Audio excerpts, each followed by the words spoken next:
Hello and welcome. I'm Thomas Porteous and you're watching World Report on NewsX World. Let's take a look at the top headlines of the hour. Ukrainian drones struck targets across Russia, killing one person and igniting a fire near a refinery in Volgograd. Moscow says at least 75 drones were used as Kyiv intensifies attacks on Russian energy infrastructure.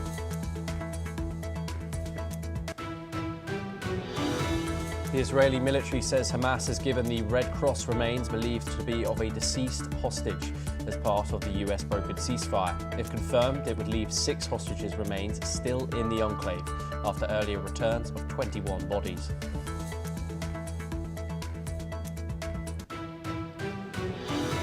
President Donald Trump says he wants New York to succeed under Mayor-elect Zoran Mamdani, but warned the Democratic Socialist must be respectful of Washington. Trump, who earlier called Mamdani a communist, says his administration may offer limited help to the city. President Vladimir Putin has ordered officials to prepare proposals for resuming Russian nuclear tests, warning of reciprocal measures if the US proceeds. The move comes after President Donald Trump directed America to restart testing for the first time since 1992. The US will reduce flight capacity by 10% in 40 major air traffic areas from Friday as the government shutdown strains staffing. Transportation Secretary Sean Duffy warned of widespread disruptions as the FAA struggles to maintain operations. At least 140 people are dead and 127 missing after Typhoon Kalmaegi triggered catastrophic flooding across central Philippines. Officials say the storm is now moving towards Vietnam as rescue operations struggle to reach cut-off areas. US Supreme Court justices expressed doubt over the legality of President Trump's sweeping tariffs, questioning his use of emergency powers to impose them. Treasury Secretary Scott Bessent said he remained very optimistic despite sharp skepticism from the bench. Pyongyang has condemned the Trump administration's new sanctions over cybercrimes funding its nuclear program, calling US actions wicked hostility. Washington says North Korean hackers have stolen over $3 billion in digital assets to finance weapons development.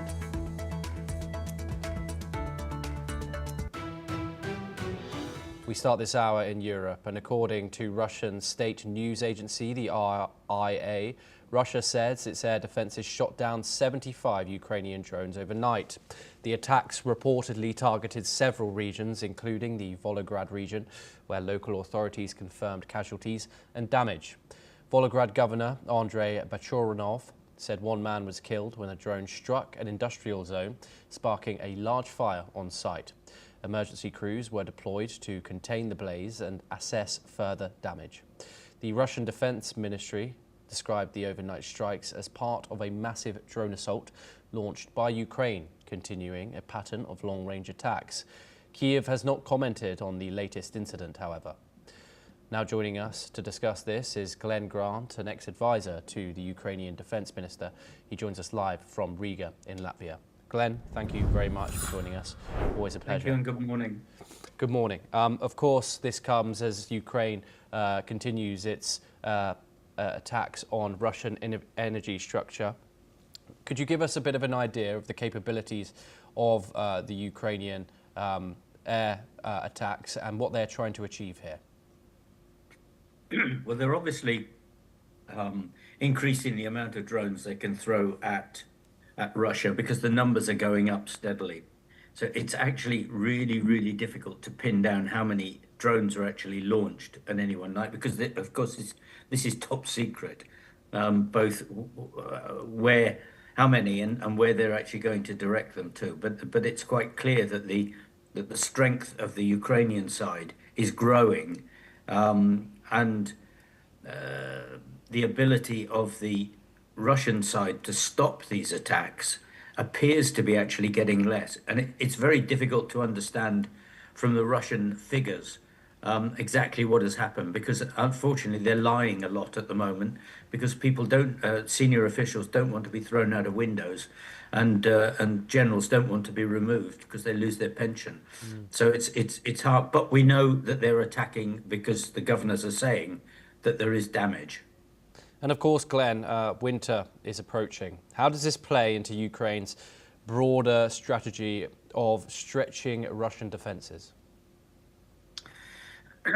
Yeah, I'm not so sure that it's actually. I'm going to say that the defences in many ways that are going to be damaged as much as the general power situation in Russia itself. Because I mean, what Ukraine is trying to do is not so much trying to break the defense, because there's too much defense to break.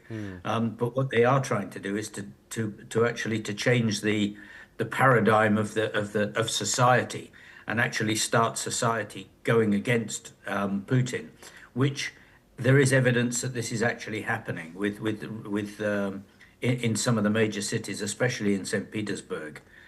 So the more that they can damage power, the more that they can put people under pressure because they can't get fuel for their cars, that you know, the lights go off in the middle of the night.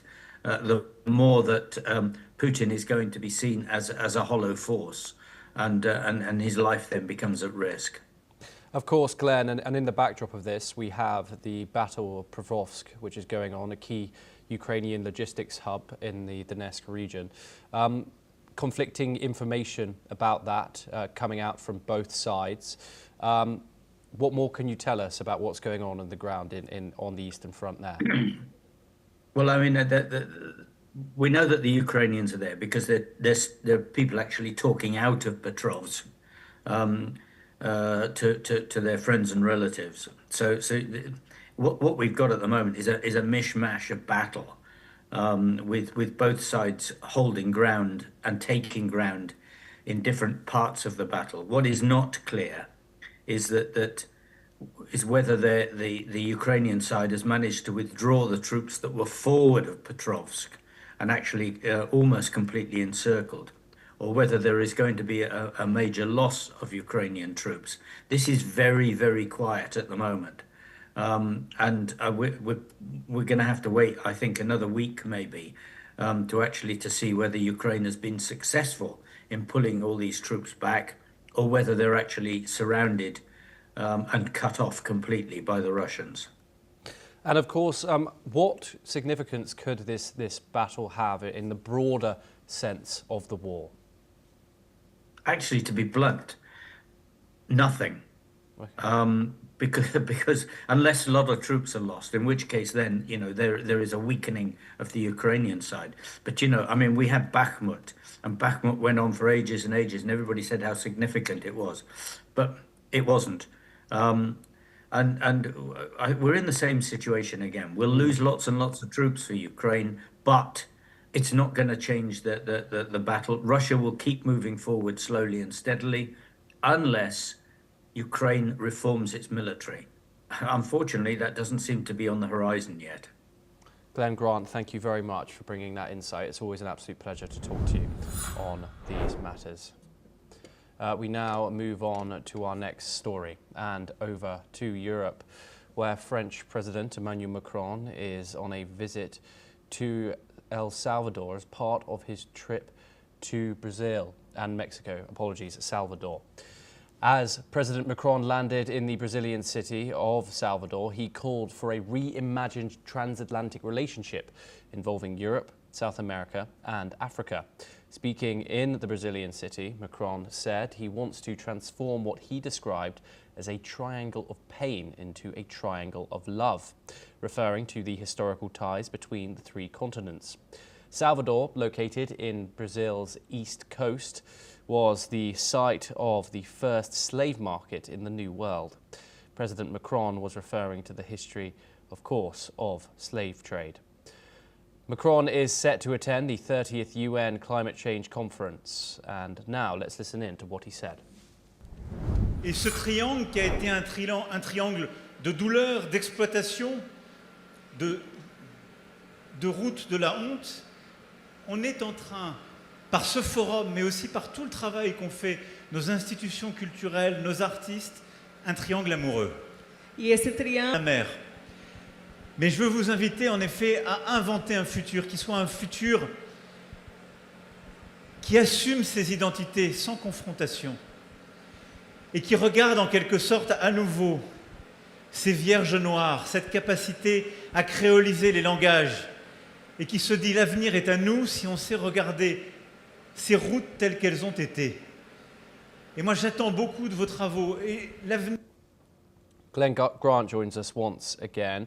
Glenn, do you think Europe's outreach to Brazil via climate, of course, and trade diplomacy can help mend its credibility in the developing world?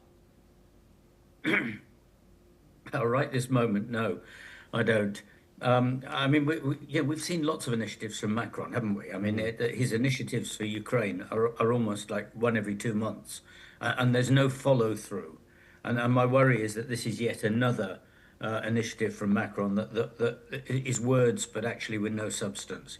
I mean, we all know that Brazil is very, very closely tied to BRICS at the moment, to Russia, to China, and sees itself as part of the alternative world system. I don't think a few words from Macron is going to shake that, to be blunt. I think we need a bit more of a serious EU activity. And most of Africans are not going to be swayed by this either. Yeah, and of course, and this comes as we lead up to the COP30 summit in Brazil. Do you think Macron is pitching Europe as the leading force going forward in climate, tackling climate justice, after, of course, the US is now being led by President Donald Trump? It's a good question. I mean, Europe is certainly doing more, possibly also to the detriment of its own businesses and companies. And America has drifted away from climate change as far as you can drift and as quickly as you can drift. So yes, he is trying something, but as I said, I'm not sure that there's the follow through to convince Brazilians to shift their geopolitical stance away from Russia-China group towards the West. Yes, Glenn Grant, thank you very much for joining us here. It's always a pleasure to speak to you. We now move on over to the Indo-Pacific, and North Korea has denounced the US administration of President Donald Trump over new sanctions, accusing Washington of maintaining a hostile policy and vowing to respond correspondingly. The statement, published by state news agency the KCNA, came after the US Treasury Department announced sanctions on 8 individuals and 2 entities allegedly involved in North Korean cyber money laundering operations that fund the country's weapons programs. In its response, the North Korean Foreign Ministry said US sanctions would have no effect on Pyongyang's stance and condemned Washington's antagonistic approach. The ministry added that North Korea will respond correspondingly.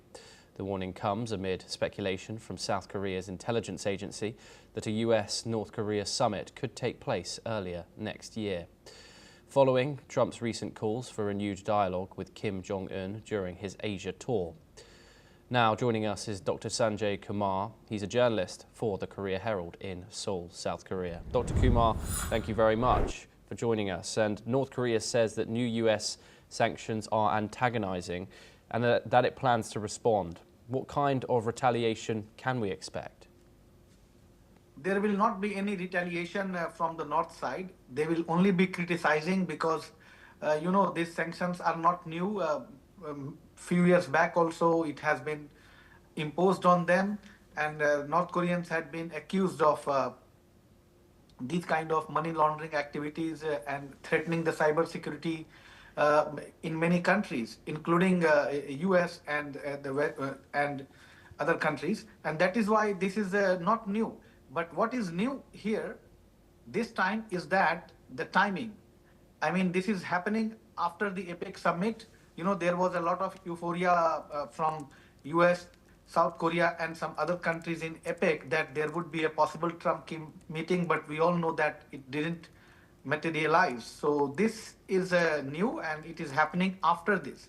Because, from President Trump, he was very positive. He was seeking positive intervention from the North Korean side also, but they welcomed with the missile test on 29. And but what is to be noted is that when President Trump was leaving also South Korea, he said that he would be seeking more efforts in future. If not this time, someday we will meet North Korea. We will definitely engage North Korea's scheme into dialogue. So that was his positive approach. But many experts here in South Korea, as well as commentators, are seeing it not just a gesture of dialogue, but a kind of signal to North Korea to keep North Korea in check. And if some such checks happen with evidence, I mean, many seven of the hackers were also alleged, as it is coming out in the news. So when these kind of things happen, when these kind of checkings happen, definitely North Korea is prone to criticize the North and speak the language of aggression that they used to do from decades. Yeah, and of course, and Dr. Kumar, we can expect a possible North Korean American summit next year with Kim Jong-un and Donald Trump present. What exactly do the Americans want from this meeting? From the US side, of course, denuclearization is on the agenda, but from the from the North Korean side, they want to step aside these denuclearization aspects, and they want to leverage sanctions and negotiate on the sanctions things. So that is the North Korean perspective. But US would want North Korea to discuss on denuclearization and security threats, as well as regular dialogue, because still technically North and South are on ceasefire, and that ceasefire can be broken anytime. So for regional stability and the stability of US ROK alliance in dealing with the North Korea, especially when it comes to the exercises, the common military exercises with Japan and Korea, whenever US does, there is always a retaliation kind of language, and there is always an aggression mindset and aggressive execution from the North Korean side. So for the US side, they want to mitigate this kind of uncertainty and insecurity, and they want to keep this Korean Peninsula in a peaceful shape.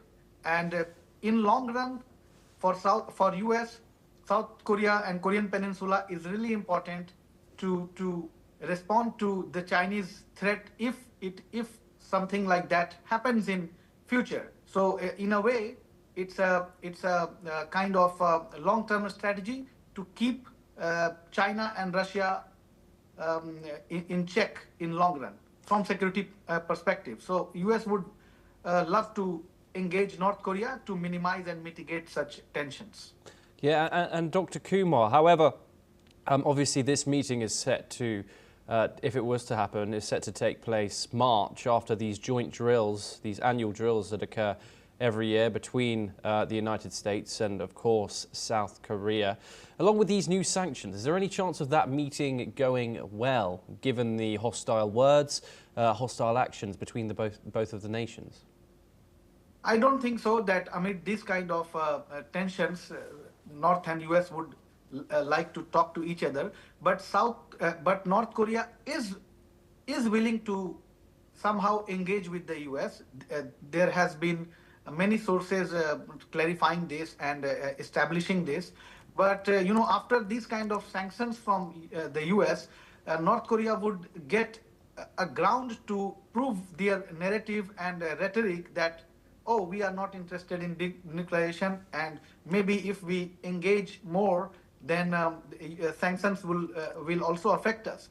So if they are looking for some concession, and if that concession is seen or visible from the US side, definitely Kim would love to engage and talk to Trump for some concession. So they are very good in. I mean, North Korean regime is very good at utilizing and leveraging and negotiating the things.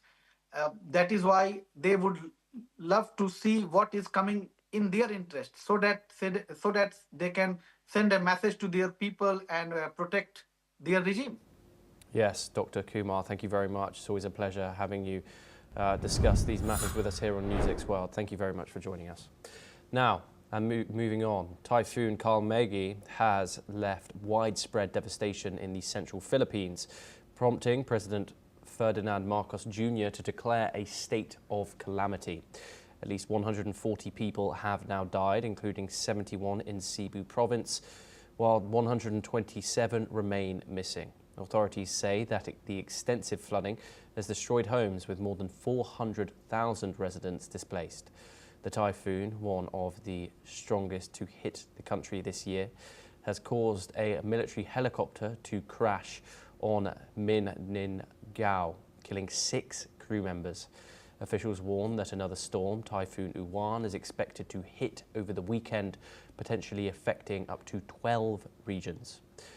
Kalmaegi has since moved towards central Vietnam, where authorities have already cancelled more than 50 flights amid ongoing floods and heavy rains.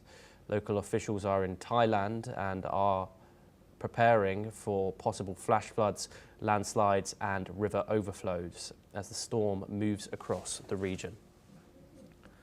Now joining us is Desmond Majekdumi. He's a political and environmental activist and he joins us live from Lagos in Nigeria. Thank you very much, Desmond, for joining us here on the programme. Of course, another typhoon strikes the Indo-Pacific, 140 dead in the Philippines, with that same storm now approaching Vietnam. Of course, this is a reoccurring situation in today's in 2025. Could you tell us a little bit more about what the implications of such a typhoon will be on the people of the Philippines? Oh, the implications, yes. Well, it's almost, to use a rather sort of weak analogy, it's almost like somebody being warned that, oh, if you put your hand close to a fire, it's going to get warm. And if you actually put your hand into that flame, you're going to get burnt. And this is what the meteorological scientists have been telling us for decades, that if we continue to do what we're doing, upsetting the very delicate, precise balance of gases in our Earth's atmosphere, we're going to trigger off a reaction from nature, and that reaction shall take place in the form of heavier winds, bigger storms, more violent hurricane and typhoon occurrences, and far heavier wave movements. And this is exactly what is happening. We were warned about this. And to an extent, we heeded the warning to an extent, but not nearly enough. If they tell you, don't put your hand inside the fire, and then you put your hand a few inches away from the fire, you're still going to get burnt.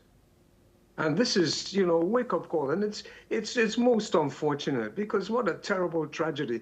I mean, apart from, losing lives, the horror, the terror of hearing the howling winds of these hurricanes and typhoons, and then the water falling and falling and falling, and then people screaming. No, it is horrific.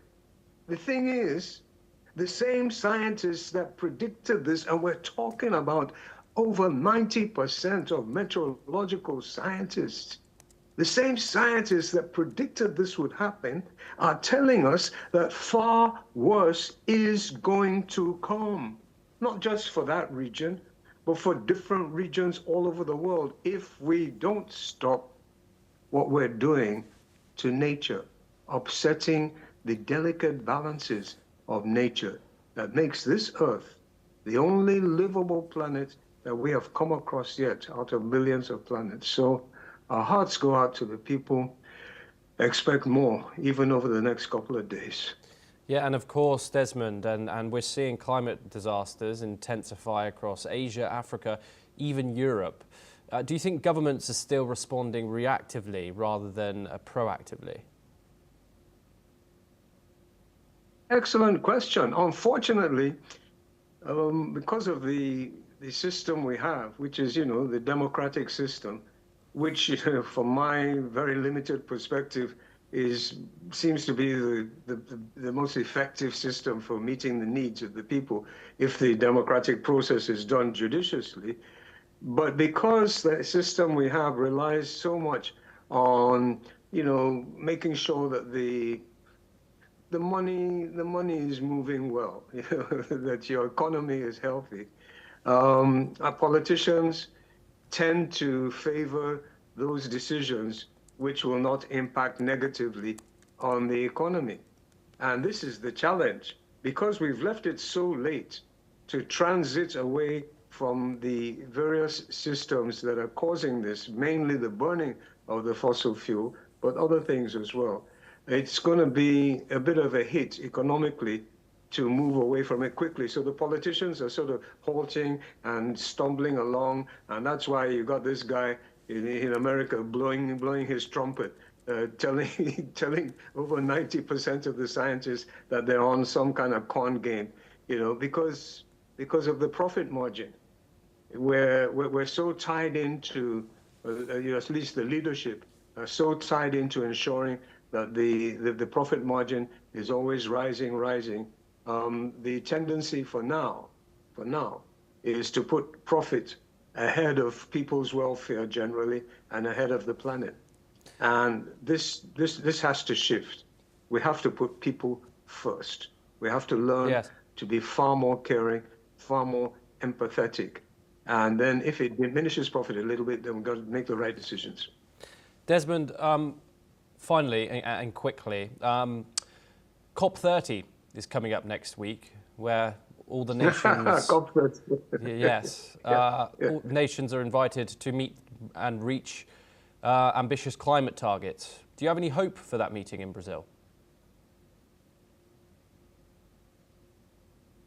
Yes, I do. There's some very interesting moves going on. And the young people are rising up because they're realizing, hey, this is our future. So I am hopeful. We're going to see a strong movement, a coalition of a bunch of countries that are very, very vulnerable coming together. And I do believe that they shall prick the conscience of the leadership there to make the right sort of decisions. And at least we're having this sort of conference, which is really, really encouraging. And I have a lot of faith in a lot of the young leaders and the young representatives, and also the media organizations. You guys are really, really carrying it now.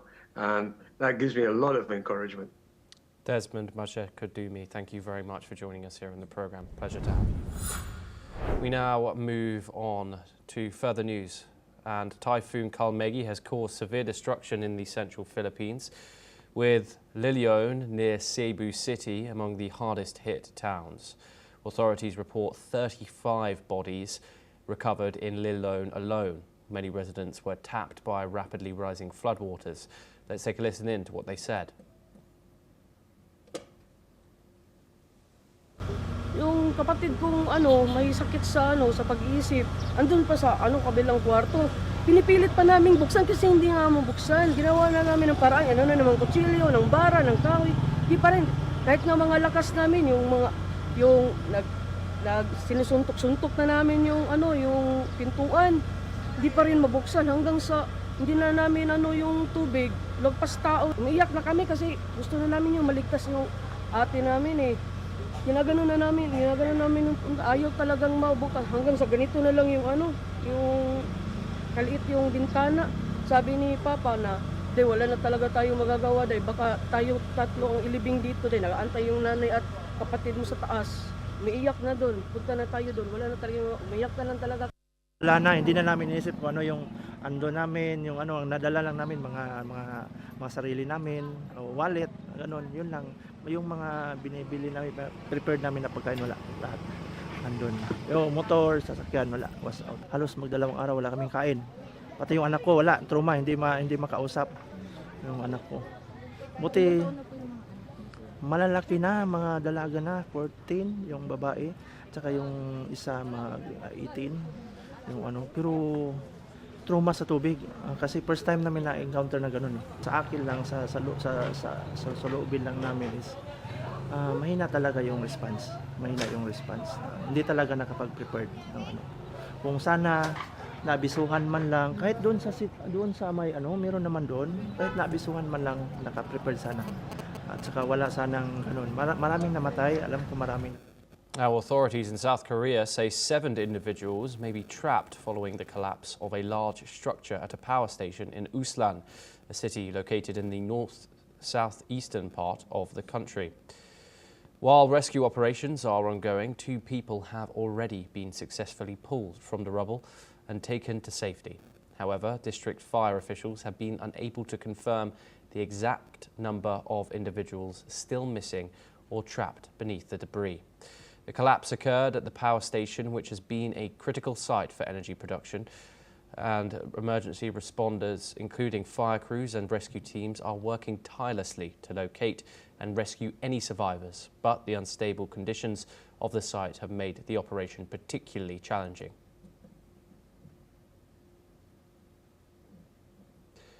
In the latest developments on the Dutch-China Nexperia issue, the company has issued a statement denying reports claiming that its former CEO would be reinstated. Nexperia said the claims are incorrect, but expressed optimism that de-escalation between China and the Dutch government could be achieved soon. Earlier, the Dutch government had effectively seized control of the Chinese-owned chipmaker in September, citing national security and supply chain stability concerns. This action led to retaliatory measures from China and disruptions in global automotive and electronic supply chains. Both China and the Dutch government have been engaged in talks to resolve the issue. The talks appear to have made progress as China suspended export controls issued in October to the European Union. Well, that's all that we have time for this hour. Keep watching NewsX World for more news updates.